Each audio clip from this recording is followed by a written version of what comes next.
pagi hari ini adalah perpindahan panas atau perpindahan kalor. Jadi perpindahan itu adalah merupakan suhu yang tinggi ke suhu yang rendah. Contohnya, suhu yang tinggi itu adalah suhu api atau gas. Nah, dan beberapa contoh lainnya. Yang mana perpindahan kalor itu dibuat dengan adanya perantaraan benda. Bendanya itu melalui benda logam, aluminium, besi, kawat. Nah, yang sering kita lihat ataupun yang sering kita pergunakan di dapur yaitu panci, wajan, sendok goreng, sendok teh atau sendok makan yang sering kamu pergunakan. Jadi itu merupakan salah satu contoh dari perpindahan kalor apabila ada suhu panas yang terkena dengan suhu yang rendah. Jadi sumber energi itu ada beberapa contoh. Yang pertama adalah matahari. Matahari ini merupakan contoh yang paling besar, sumber energi yang paling besar di bumi. Jadi dengan adanya sumber panas, maka kita sebagai makhluk hidup terbantu akan pertumbuhan dan perkembangbiakan. Contohnya kalau di matahari itu sangat kita perlukan untuk menerangi bumi. Nah, ternyata perpindahan panas itu atau perpindahan kalor sudah diterangkan memang lewat terbagi menjadi tiga. Masih ingatkah kamu? Apa saja? Konduksi. Konduksi itu apa contohnya? Nah, itulah alat dapur yang sering dipergunakan oleh ibu ketika memasak, yaitu termasuk penghantar panas.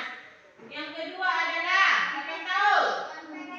Konveksi. Konveksi itu adalah ada antaranya ataupun penghantaran.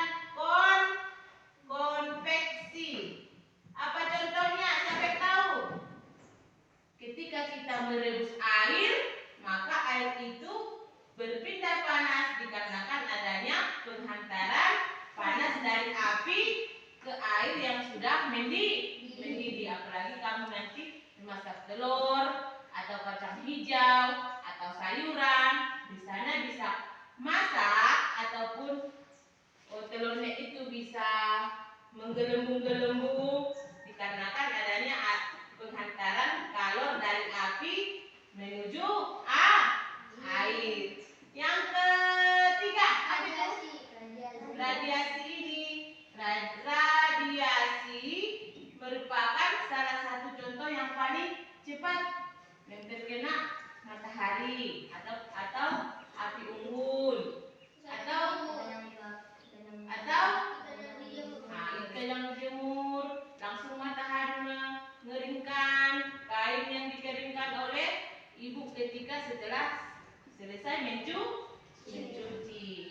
Jadi tugas kita sudah ibu periksa minggu yang lewat. Tugas kita yaitu membuat beberapa contoh konduksi, konveksi dan radiasi oleh anak-anak kami semua per kelompok. Sudah ibu nilai semuanya sudah paham dan semuanya sudah mengerti apa saja itu yang termasuk konduksi, konveksi dan radiasi, dan juga sudah mengetahui mana benda yang bisa menghantarkan panas dan mana yang bisa menghantarkan yang tidak baik. Apa saja contohnya? Siapa yang tahu? Kayu. Kenapa tidak bisa? Karena dia mudah terbakar. Lagi kain atau kertas. Coba kamu buat dia di api, apakah dia terbakar atau tidak? Nah, maka dia tidak termasuk penghantar baik. Kalau aluminium termasuk mana dia? Penghantar baik atau tidak baik? Baik, karena kan penghantar baik bahan dasarnya adalah logam.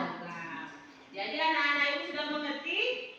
Mengerti. Mudah-mudahan nanti sampai di rumah kamu melihat peralatan rumah tangga yang ada di dapur. Nah, kamu bisa membedakan mana yang bisa menghantar baik dan mana yang bisa menghantar tidak baik. Cukup sekianlah materi kita pagi hari ini.